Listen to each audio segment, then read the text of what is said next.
my sandwich, which is now over here. J. Except my first name's on the first. J. J.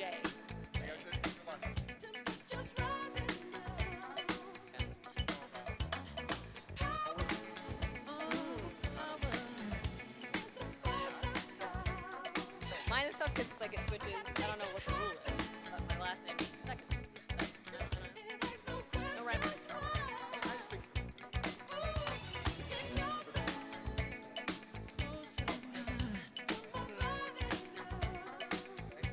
The English language is the hardest. It's a dream.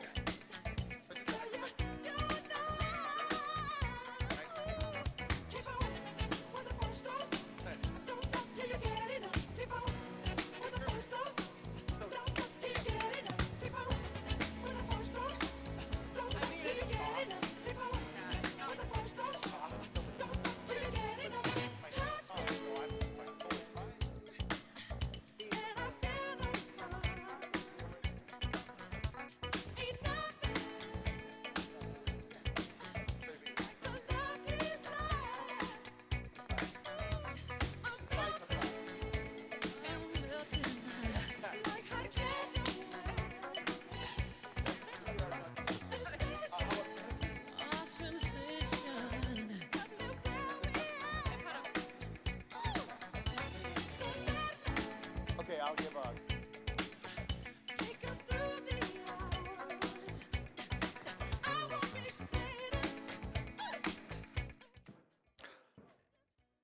Well, welcome everyone to our next session. We'll begin here in about 2 minutes on the main stage. This will be high performance multifamily and an introduction to Energy Star and the Zero Energy Ready Home multifamily new construction programs. I'm really pleased to have Gayatri Vijaya Kumar. I did it. Gayatri is the principal mechanical engineer at SWA or SWA or Stephen Winters Associates in my beautiful former state of Connecticut. And she will be joined by Sarah Santiago Koch, who is our DOE Zero Energy Ready Home lead from our great friends at Newport Partners. Multifamily lead from our great friends at Newport Partners. So just about 1 minute, if everybody wants to get situated, grab yourself a beverage, and then we'll be ready to kick things off. Thank you.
All right, folks, we're going to actually go ahead and get started. If you're still over in the exhibit halls, we invite you to come take a seat. My name is Gayatri Vijay Kumar. I work at Stephen Winters Associates. Again, like Aaron mentioned, joined by Sarah, who will join this session today on high-performance multifamily. We're going to make sure this clicker works. There we go. All right, so today's agenda, the Energy Star program and the Zero Energy Ready Homes program are connected. So this is designed to be an introduction to these two programs, but you might have already heard that the Zero Energy Ready Homes program has a prerequisite for Energy Star. So both these programs tend to have quite a bit of overlap, so I'm going to start today talking about the areas of overlap, like the types of multifamily buildings that are able to participate in the programs and the 45L tax credits.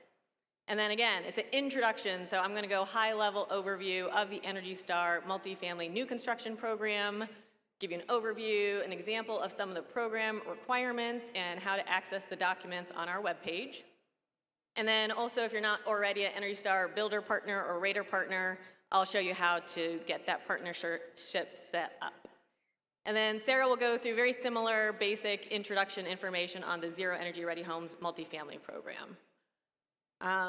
But a quick poll, because our guiding assumption is you are here because you need an introduction to these two programs. So raise your hand if any of these apply. So you are either a current Energy Star builder partner, you have certified a building to Energy Star multifamily or certified homes or high rise, raise them high, really high so I can see you, or you've already certified a building. Okay, so it does look like we do have a fair number of you who have not certified to Energy Star multifamily, so this introduction will be right on target for you all.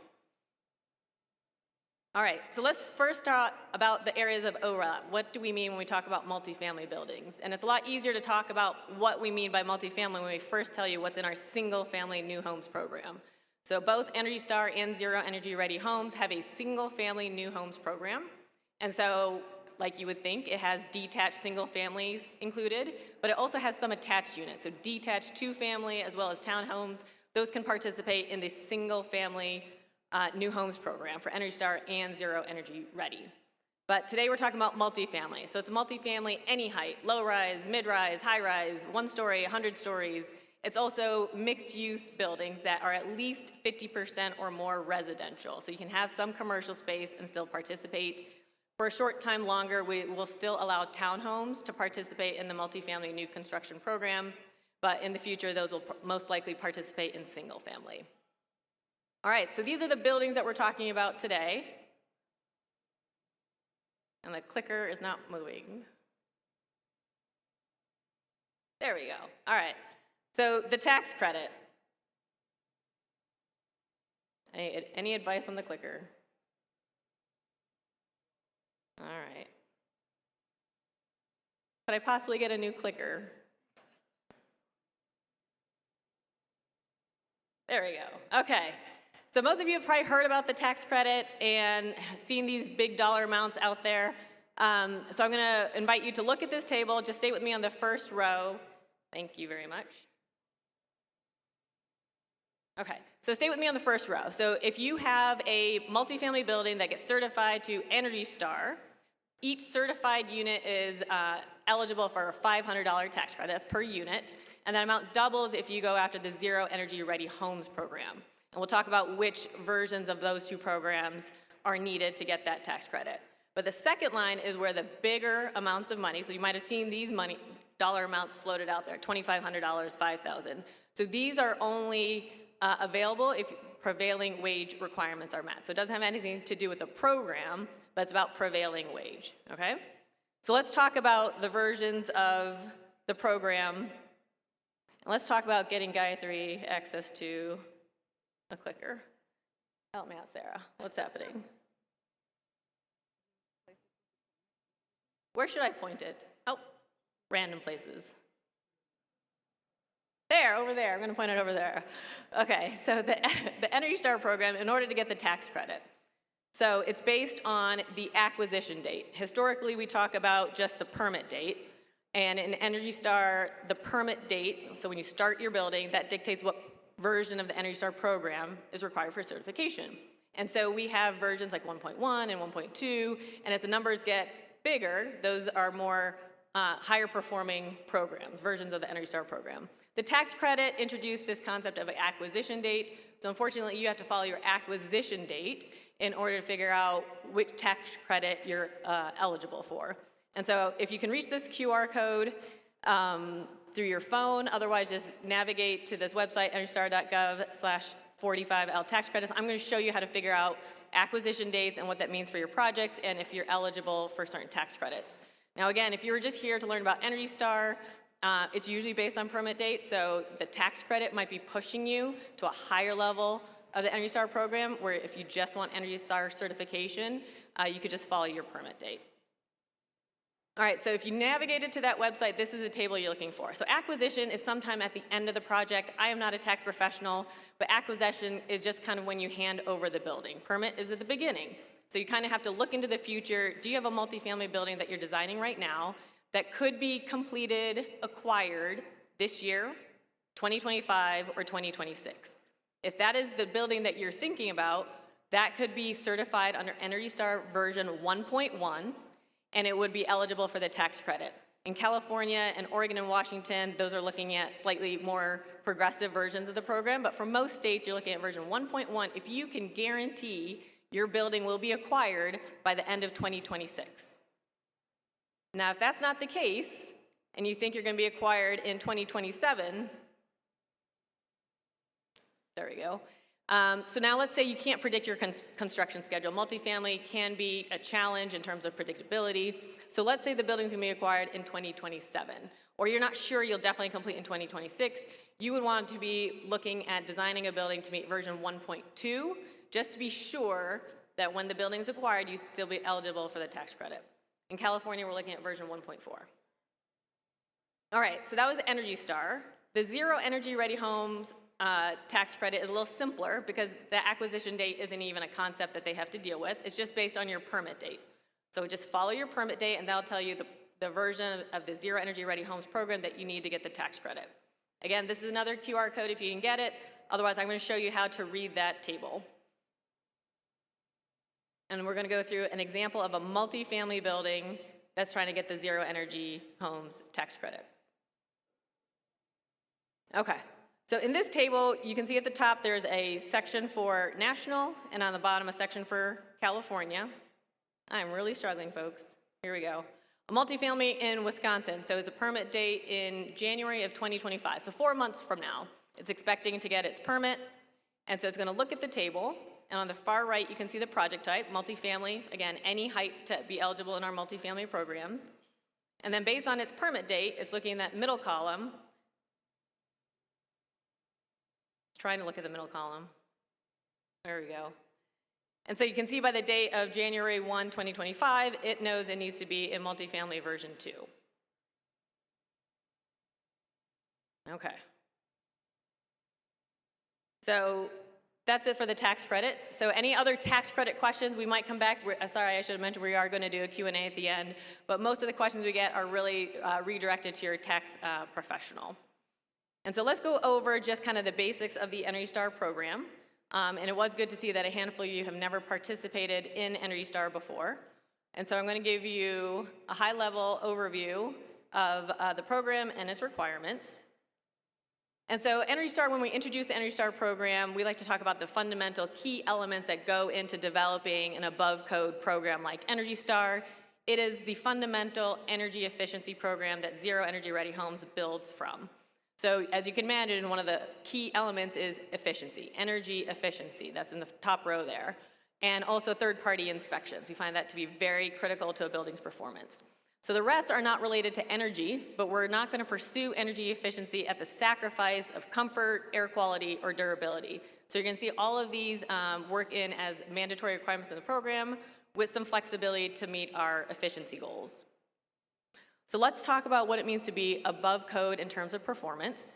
So the Energy Star program is designed to achieve 10% savings over a code-built home, right? So if we're talking about multifamily buildings, we want 10% energy savings in our apartments. So in order to achieve that performance target, there are 3 paths available. So we have an ERI path, which is our energy rating index path. That's a modeling pathway. We have our ASHRAE pathway, which is also modeling. This is also moving by itself now. We also have a prescriptive pathway, and so that's the non-modeling pathway.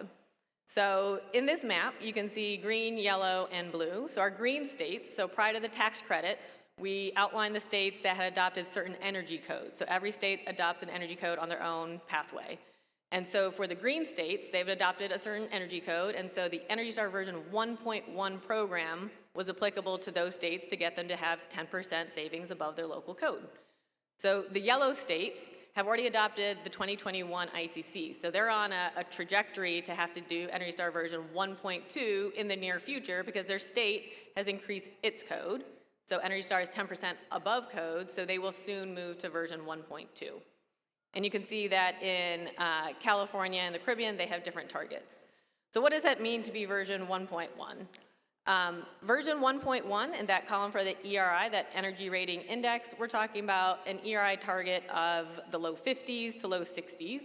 And ASHRAE is 15% over the state code. And again, you can just follow prescriptive requirements and not do any modeling and achieve 1.1. In 1.2, you can see all those numbers in the ERI column get a little bit lower. So now we're talking maybe mid-40s, low 50s to get national version 1.2. And then ASHRAE, we're talking about 15% over ASHRAE 90.1 2019, and even more rigorous prescriptive measures. So if we're looking at the next level, which is what Sarah's going to talk about, the Zero Energy Ready Homes Multifamily Program, that's designed to be even more savings above code. So we're talking about 15% above the 2021 ICC, and you can see the ERI scores get lower. And so in that ERI column, how do we calculate those ERI targets? What Energy Star and Zero Energy Ready Homes does is they take their prescriptive requirements, and the software will model those prescriptive requirements. We call that our reference design. So that produces that ERI target. So it gives you a little flexibility. If you're doing the prescriptive path and it was a little too rigid for you and you need some flexibility, you can design a building, and as long as it meets the same ERI, Energy Rating Index target, as a prescriptive path, then you can use that pathway. Now there's another above code program that you might be familiar with. How many people in here do FIAS, Passive House? Okay, a few folks.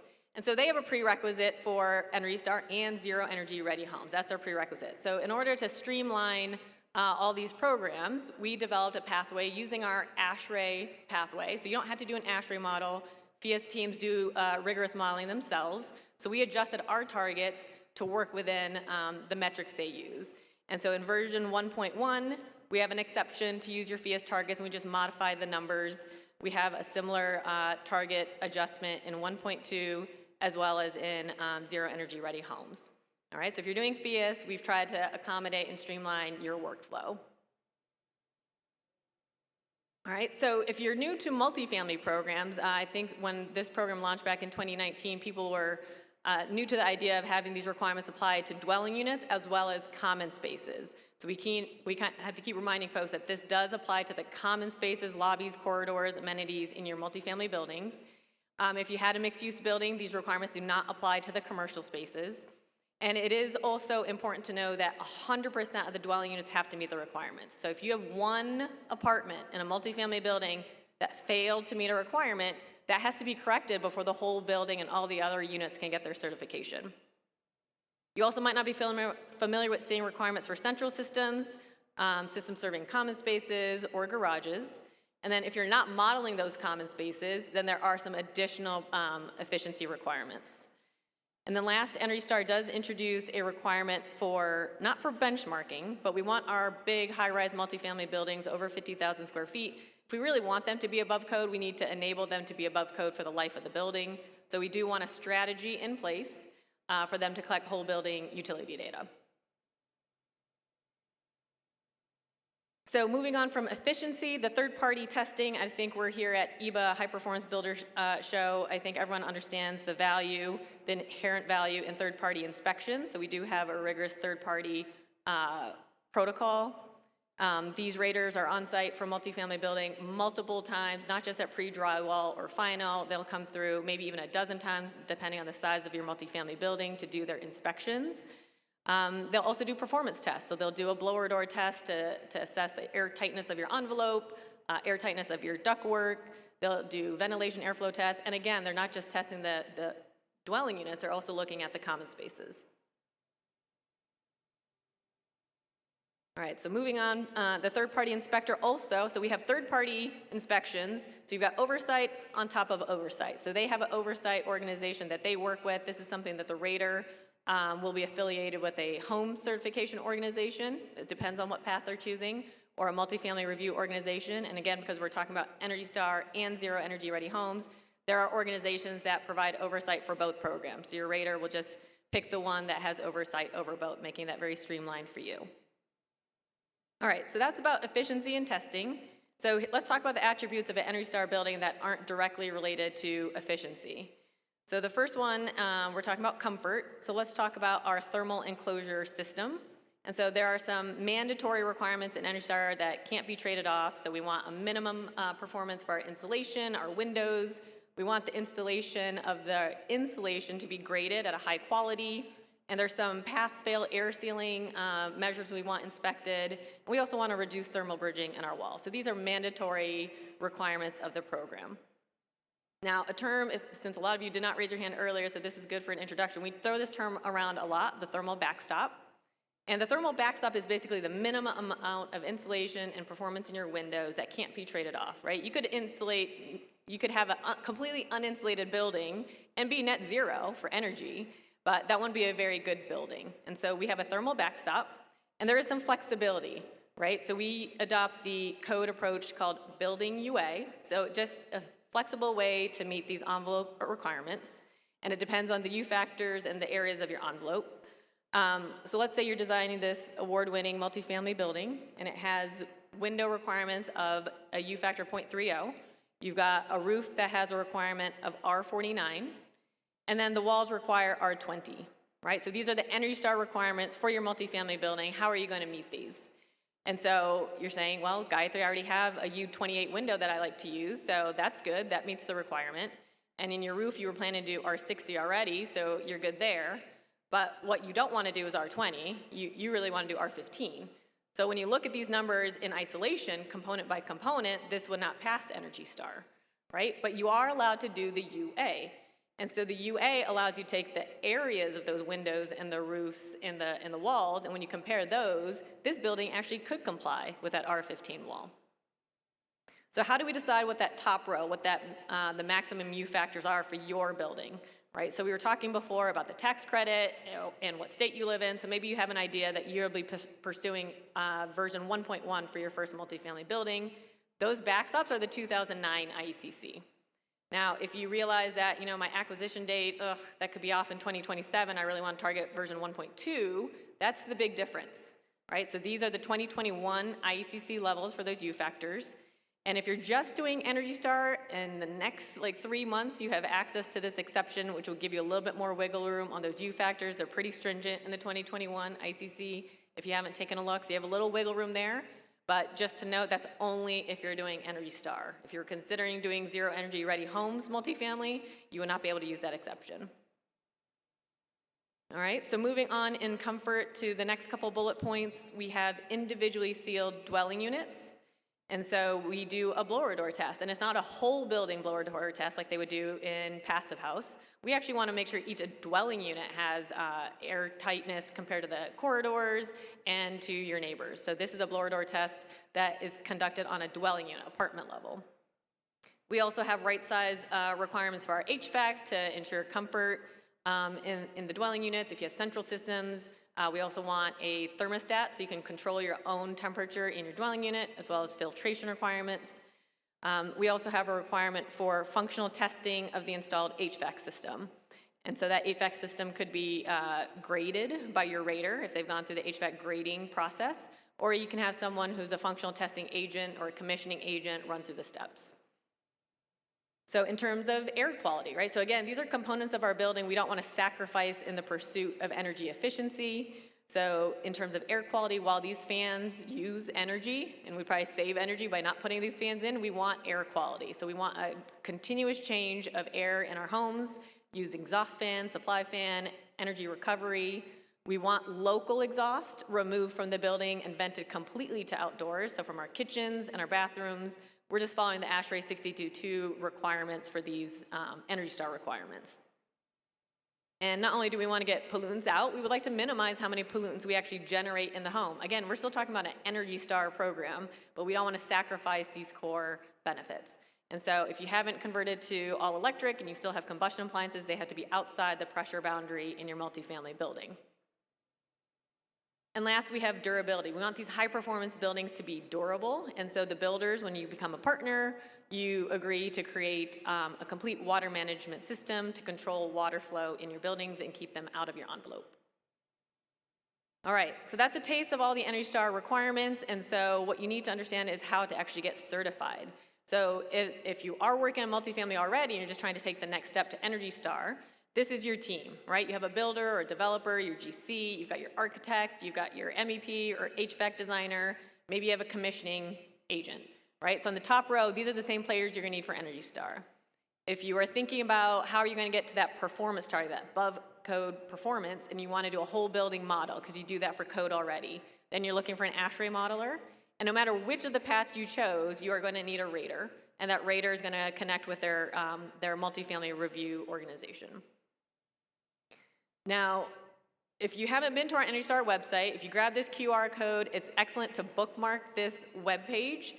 Some of our documents get updated over time, so having this website as a bookmark is the best resource for you. But if you're new to the program, I want to take a few minutes to walk you through the website so you can find this information after this session. The first thing to note is at the top here, these program documents reflect revision 4.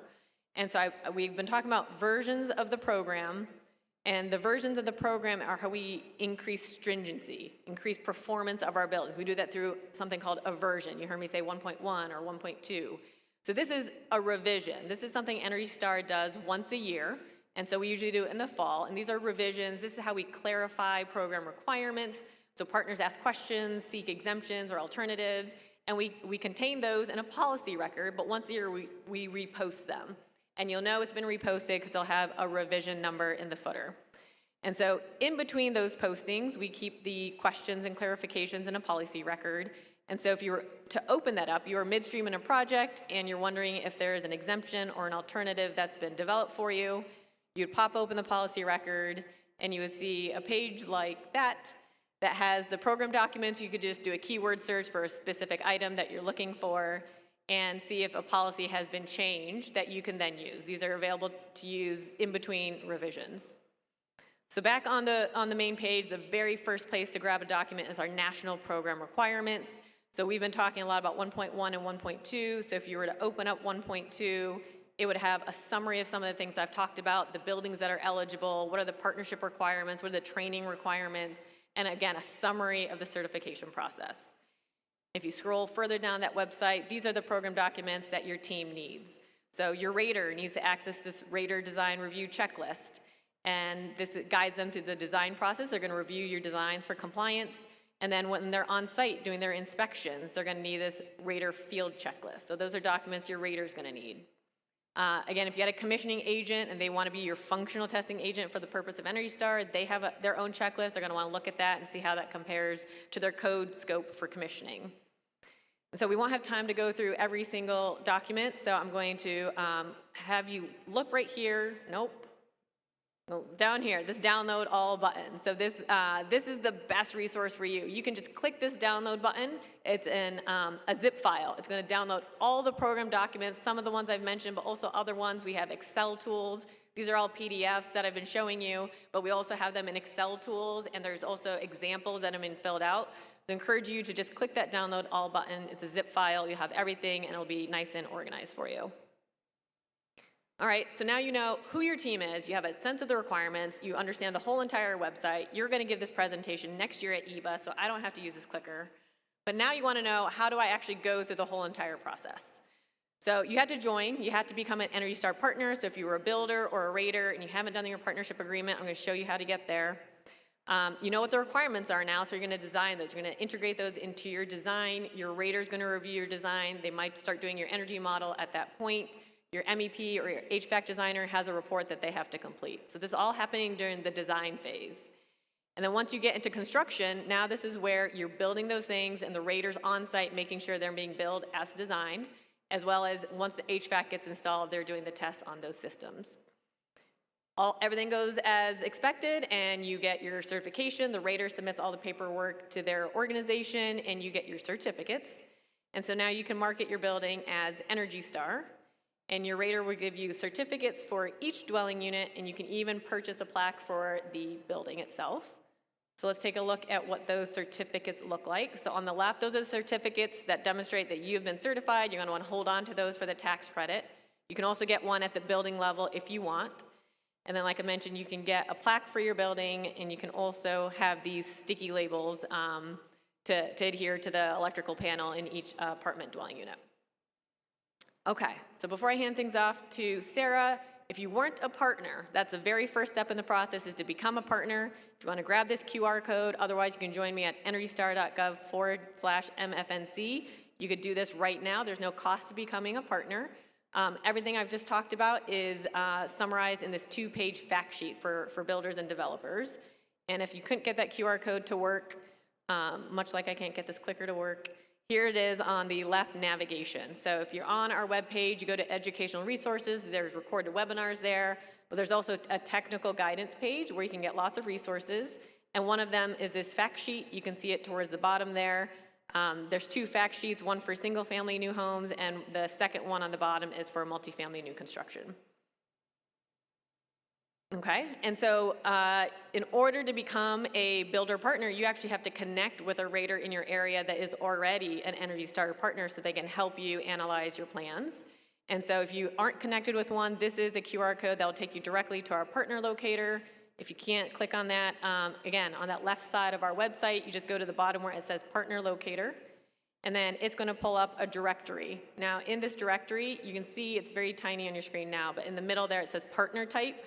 Just type in or use a drop-down, says energy rating company, select your state. Once you select your state, it's gonna find all the Energy Star raters in your area and their contact information. And so you can contact them and start a relationship there. If you haven't done your partnership, it's at the top of the page. If you click on New Homes and you go down to Join as a Partner, then it's going to get you to this page. Again, it's a free agreement. You can get information at either of those 2 tiles if you're a builder or a rater. Or you can just click on the green button at the bottom to access the Join Now registration page, and there'll be 2 links there. You'll see the first link is for builders, and then the second one is for raters.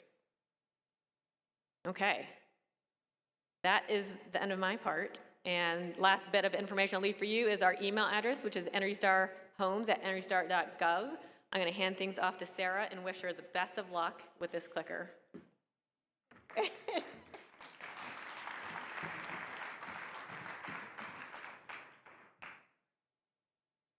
Oh boy.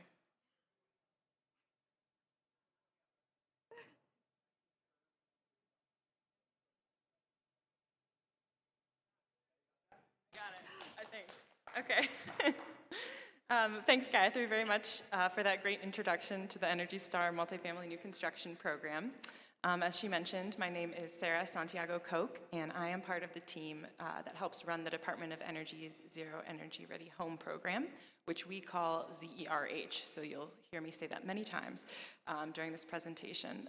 And just like Energy Star, ZERH is a voluntary above-code certification program that was developed by the federal government. And it was really developed for builders looking to take an extra step in efficiency and performance beyond the great base of features that an Energy Star certification already guarantees. And just like Gayatri, I want to do a quick show of hands to see the familiarity with the program that we have in the room. So is anybody here already a ZERH partner? Raise your hands. Okay, quite a few. Have you used a previous version of the program? So that would be version 1 or single family version 2. Okay, again, quite a few. And then, has anybody looked at the multifamily version 2 program, which is a bit newer? Okay, awesome. All right, so we've got plenty of people who have a great opportunity to learn here today, and it's also great to see we've got a few leaders who are already taking a look at the program. So let's jump in.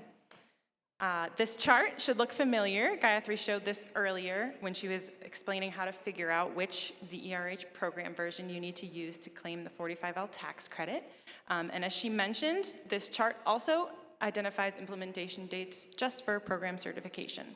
So for Energy Star, it's a little more confusing, but for Zero Ready, it's exactly the same between qualifying for the tax credit and qualifying for Zero Ready certification. And so both of these, it's based on permit date, as well as your building type and your building's location.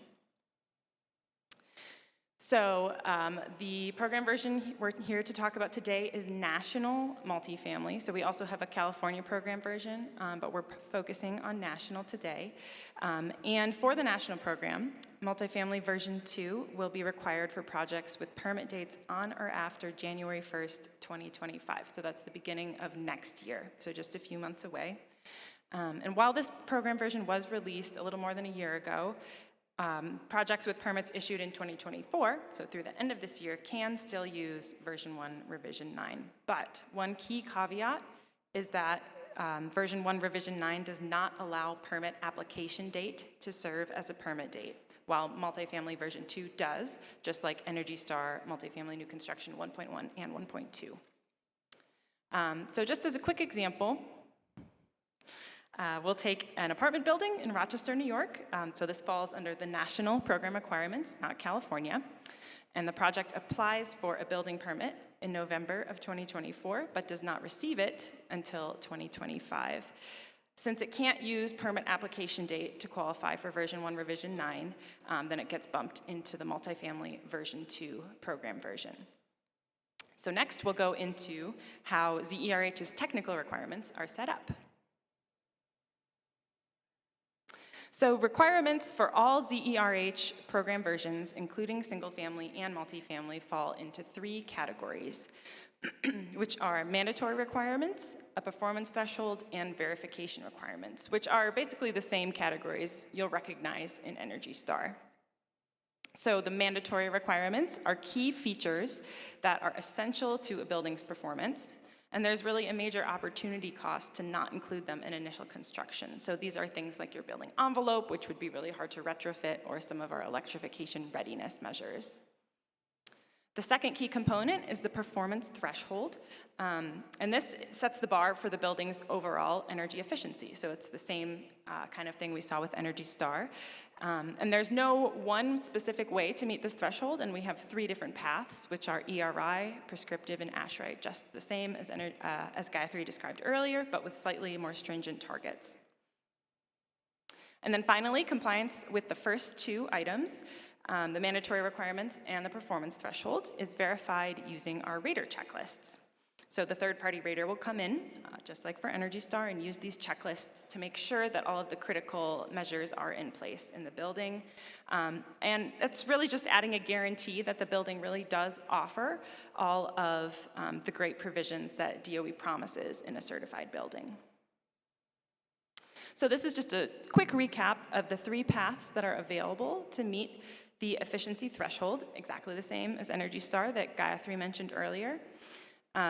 And you'll note that for ASHRAE 90.1, our targets are a little bit different. For Energy Star Multifamily New Construction version 1.2, the requirement is to achieve 15% energy savings above ASHRAE 90.1 2019, while for ZERH it is 20%. And we have similar graduated savings requirements if you're using the FIAS alternative. Next, we will cover the mandatory requirements for ZERH Multifamily version 2, as well as the documents that go with them. So the first thing that any builder should recognize are these co-requisite certifications from EPA. And if you've never done ZERH, these are really critical things to be aware of. We require 2 separate certifications, one from Energy Star and the other from Indoor Air Plus. And you have to be able to get these certifications in order to earn your ZERH certification as well. So ZERH builds on the sound building science, the better than code efficiency levels, and the comprehensive package of indoor air quality measures that are provided by these 2 certifications. So for multifamily version 2 specifically, DOE does require multifamily new construction version 1.2 as your Energy Star prerequisite. So if you're going for the ZERH 45L tax credit under multifamily version 2, you don't even have to worry about any of the different dates that are associated with Energy Star. It's just 1.2. And then for Indoor Air Plus, it's a little bit trickier. It's based on your permit date, since they have just come out with a new program version. So for projects permitted on or before December 31st, 2025, so that's the end of next year, projects may use either revision 4 or 5 of version 1, but then starting at the beginning of 2026, we will be requiring IAP's version 2 certified tier. And builders are also welcome to use the gold tier, which is a little bit more stringent, but the certified tier is our requirement. And just a shout out that there's a session later today, right here in this room at 3 p.m. that's gonna go over Indoor Air Plus version 2 and all the things that you need to be aware of and look out for that new program version. So be sure to come back at 3 o'clock. So as we've seen, ZERH Multifamily version 2 is designed to build upon the Energy Star certification and provides even higher levels of energy efficiency via the performance target that we've already talked about. But in addition to our gains in the performance, we also have 10 additional mandatory items, which are shown here on the screen. And next, we're going to go through each of these one by one. So the first specification is for the thermal envelope. And DOE's requirement here is actually exactly the same as what Gayatri introduced earlier as part of Energy Star version 1.2, which is the 2021 IECC envelope without the 105% exception that Energy Star provides through the end of this year. And the program also allows the same area weighted average trade-off options that Gayatri eloquently explained with her diagrams earlier, in addition to a choice of using either residential or commercial values for your building. And there are very detailed instructions on how you pick out the values you want to use and how to calculate that UA in our program requirements in our endnotes there. Additionally, resources like energy modeling, software, and the Energy Star Multifamily Workbook, which is one of those Excel files Gayatri mentioned earlier, those can be very helpful tools in assessing your compliance with the building's overall UA. ZERH also has specific high-performance window requirements for both typical residential windows and architectural or structural Class AW windows. There's various names for them, but those are very common in high-rise multifamily construction. I have a few in my apartment. And the values that you see on the screen are a mandatory backstop, but they can be met using an area-weighted average, U-factor, and SHGC. And we also have some exceptions and pathways for passive solar designs or if your building's at a very high altitude. And keep in mind that the area-weighted average U has to be met using the dwelling unit windows only. This requirement does not apply to common space windows. So for common spaces, you just have to meet the Energy Star 1.2 requirements. The ZERH window requirements are almost the same as the Energy Star reference design, but our residential windows are just a bit tougher in the cold climate zones 6 through 8.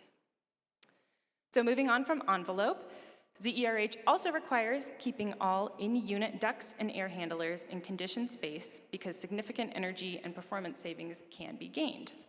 For instance, if you're in a top floor apartment and you have your ducts above you in an unconditioned attic, this can add up to 25% to your cooling load in hot climates. So that's why this is a really essential provision. And additionally, routing ducts within your building cavities, which is one of the ways that you can keep your ducts in conditioned space, becomes much easier in high performance construction because your ducts are typically downsized because your loads are lower and therefore you don't need as large of ducts. And moving on to water efficiency. So water heating also has a significant energy use impact, particularly in apartments. So as the graphic here shows, water heating makes up a third of the total energy consumption of US apartment buildings with 5 or more units. So it's a really significant energy use. And while the efficiency of the water heater itself is a big contributor to this energy use, DOE's requirement focuses more on the hot water's delivery system, which can save energy used to heat water on site, as well as reducing the energy used upstream at the utility level for sanitation and collection.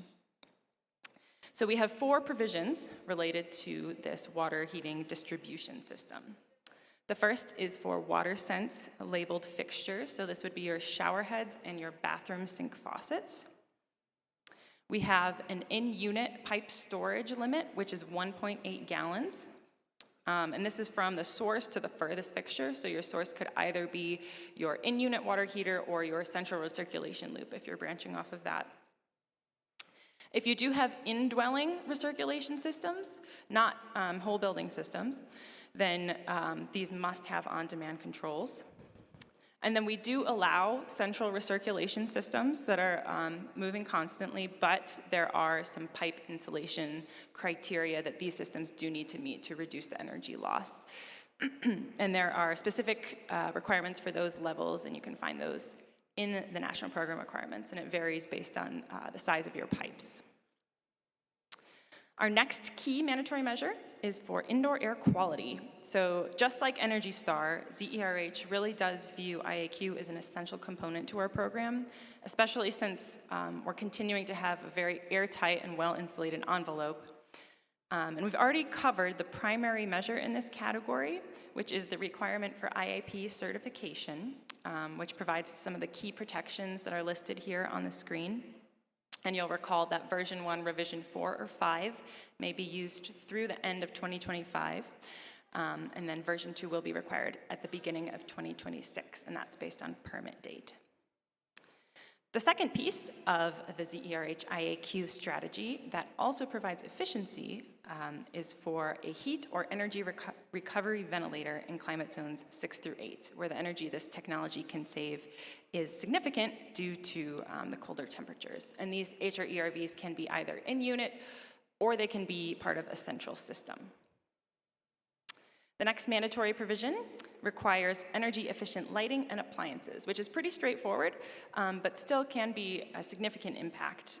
Looking at the charts on the screen, we can see that the biggest energy use, like heating and cooling, have gone down over the past decades, but this increases the relative importance of lighting and appliances, which is why we have a requirement focused on that.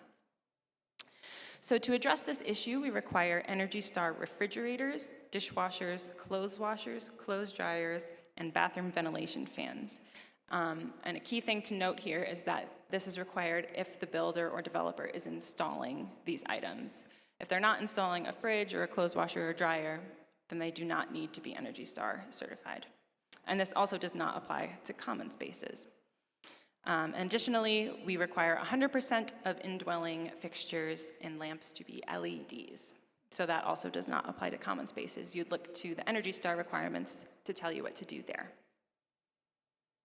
Okay, so our last 4 ZERH mandatory requirements are readiness requirements, which don't require the installation of an electric technology, but ensure an easy retrofit in the future as we move towards electrification. So first, apartments where gas is the primary heating source must be ready for the installation of a future heat pump. And for us, this means that a branch circuit or conduit is installed that terminates within 3 feet of the existing gas furnace, and that's labeled for future heat pump. And there's a couple exceptions to that. One obvious one is if you already have an electric system, whether it's a heat pump or electric resistance, you already have that infrastructure in place, so you don't need to worry about it. And then the other is that this only applies if your heating system is in unit. If you have a central system, you also don't need to worry about this. We don't have any electric-ready requirements for central heating systems at this time. Our second readiness requirement is for a heat pump water heater, and this has 3 separate measures. One is that you have a space large enough to accommodate a heat pump water heater, which for us is 3 feet by 3 feet by 7 feet high, and that can contain your existing water heater, so you could already have that space in your design.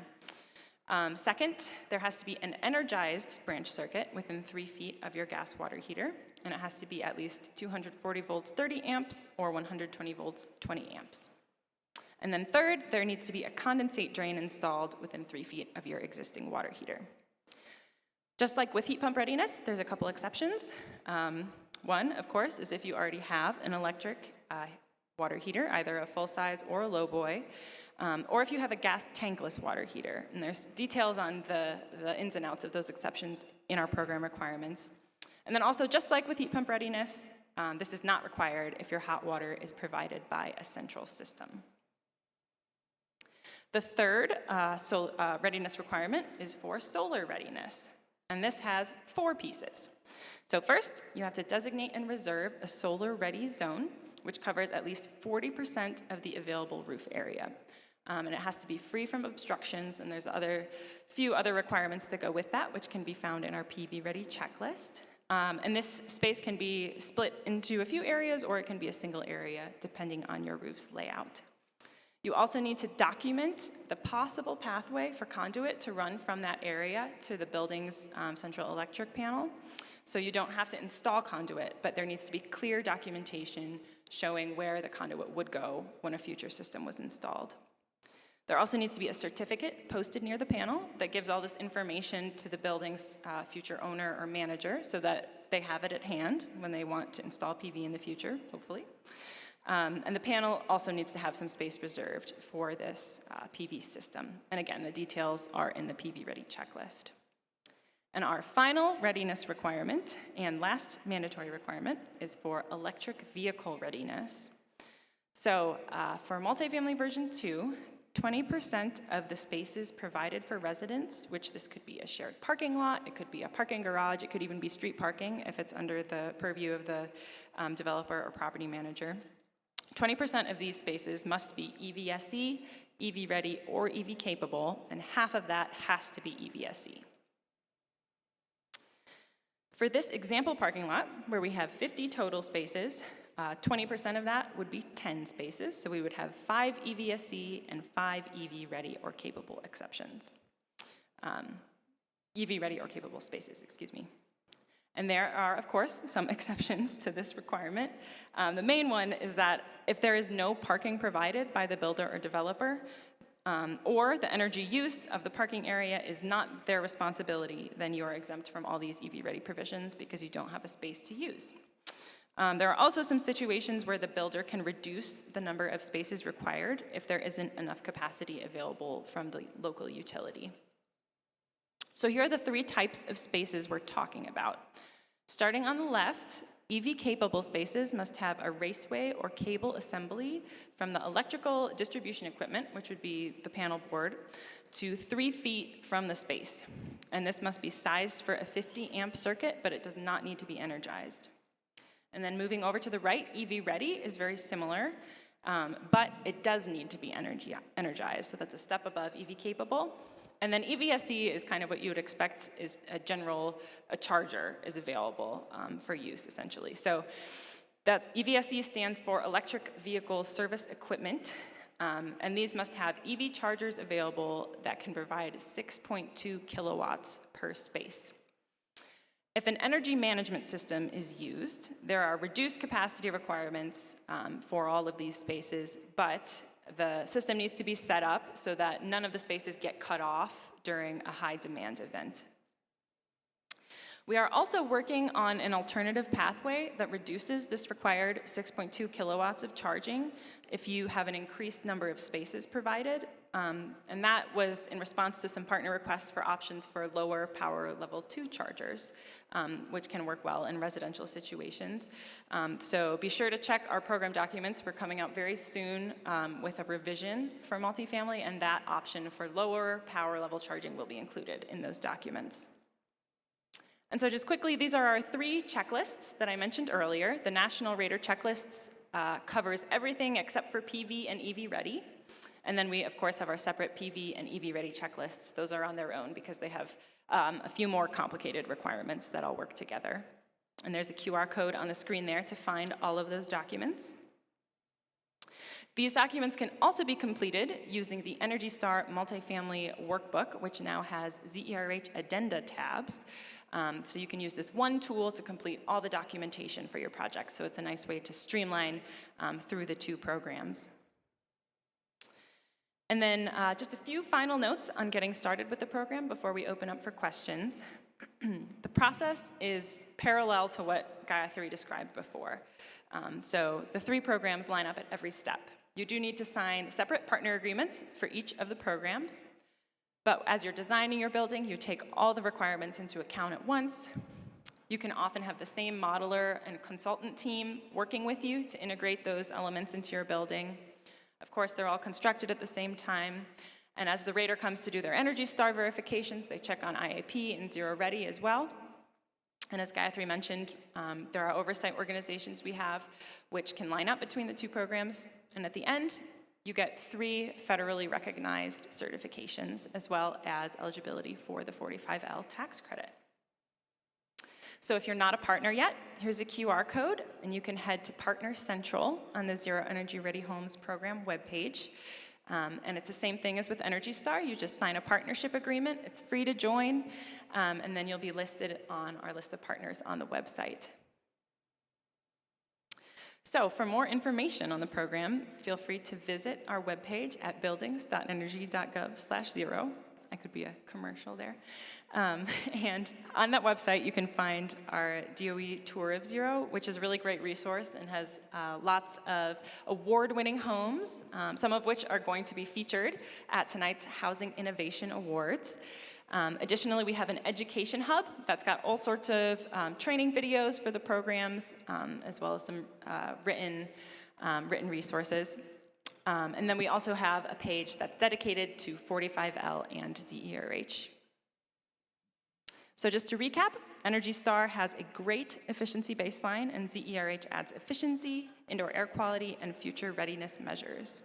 The programs have the same building types, the same compliance pathways, and the same process.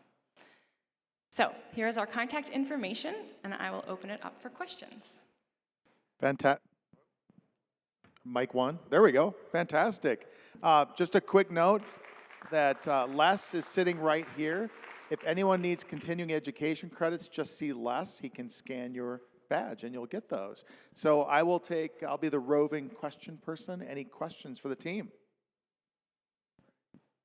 Perfect. I like it when it's close. With the Energy Star certification, is it possible to do that on a phase project if one phase turns over after 2027? Right. So it's going to follow the building. So the tax credit is going to follow an individual building. So it's based on that permit for that building. So if one is phased and is acquired in 2026, that can follow one version of the program. And then the ones that are phased and are acquired after 2027, they would have to follow version 1.2. It's not easy, but you could just do version 1.2 if you're trying to streamline and have them all meet the same requirements. You could do that. Thank you. I'll come back to you. I saw him first.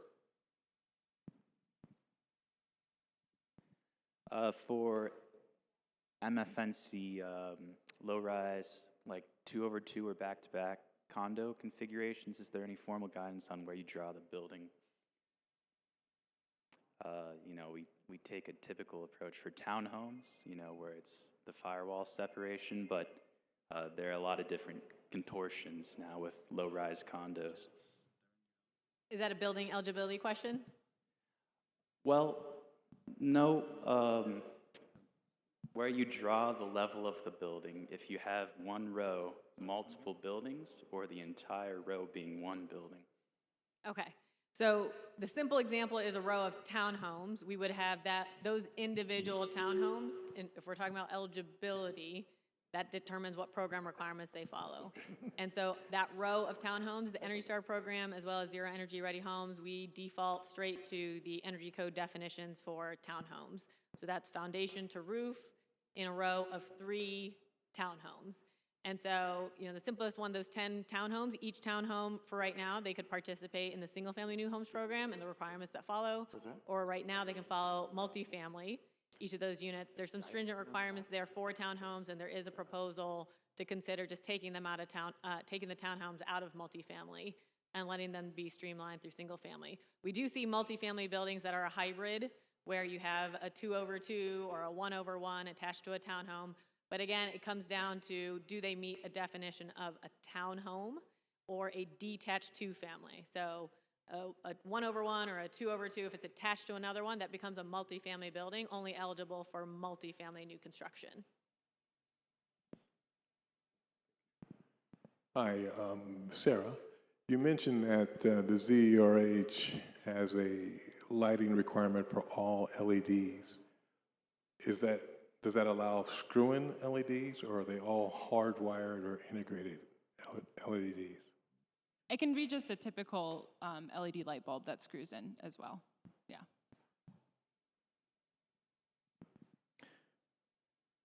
Right.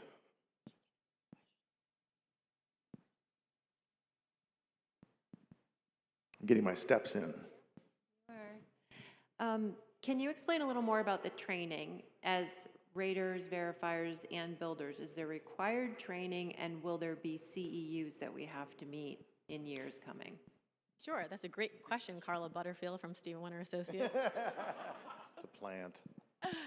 So she's asking on behalf of the new folks in the room. And so There are training requirements, and so we said that a partnership agreement for Energy Star and Zero Energy, there's no fee to do that. In the Energy Star program, and I'll let Sarah add details for Zero Energy Ready, but the builder has to take an orientation. So it's a short video when you do your partnership. It's an orientation video.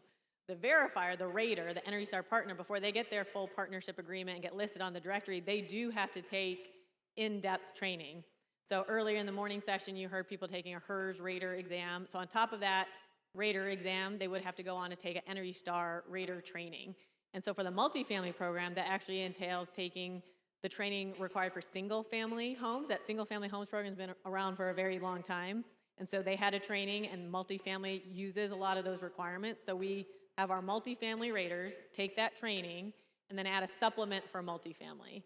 And so those are offered by training providers. There are CEUs available for those. I think it might be 18 CEUs once you take the entire course. And it probably takes, I don't know, Carla, a few hours at some point to complete. But you would have, that is a checkbox. You would have to complete that if you're a rater in the room. Once you take that, complete it, have a certificate. There's a whole directory of listed trained raters. And then that's how you also show up on that partner locator that builders are looking for. You want to add anything on Zero Energy? Yeah, so Zero Energy is there's a little bit less, but we do still have an orientation that everybody who's a partner agrees to take in their agreement, and that's just on our website. You can find that there. We also have training videos that are specific to our program versions, so like Single Family version 2 has its own training video, and those aren't required for builders or developers, but highly encouraged. But they are required for raters, and that all goes through the home certification organization, so they should be pushing these out, and there's like a quiz that goes with it that the rater will have to take to prove that they paid attention and know what the program's about. I have a quick question about right sizing of HVAC equipment. I know that was one of the criteria.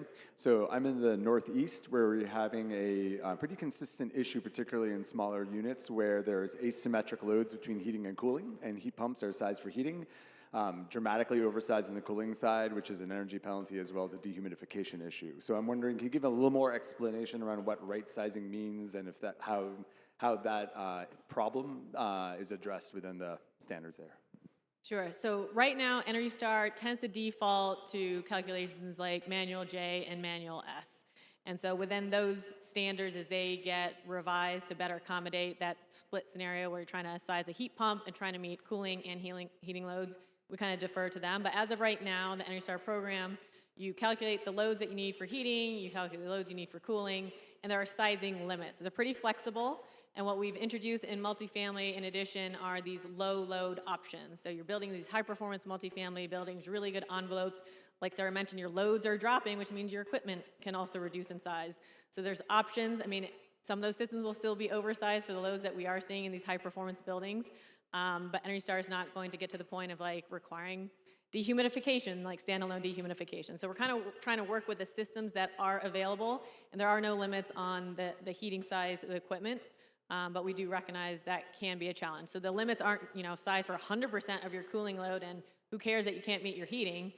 There are definitely big cushions there for the cooling to kind of address that issue, and we still want to support the move towards electrification.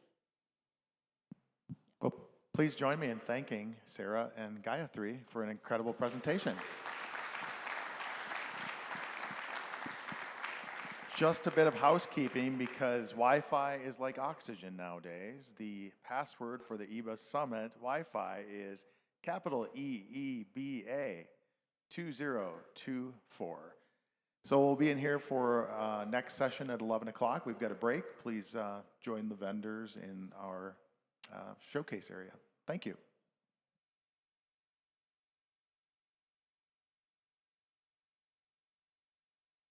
I got lucky. Better one.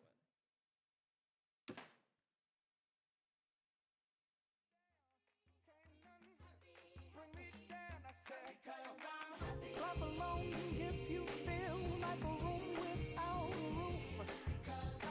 Clap along if you feel like happiness is the truth. Clap along if you know what happiness is to you. Clap along if you feel like that's what you want.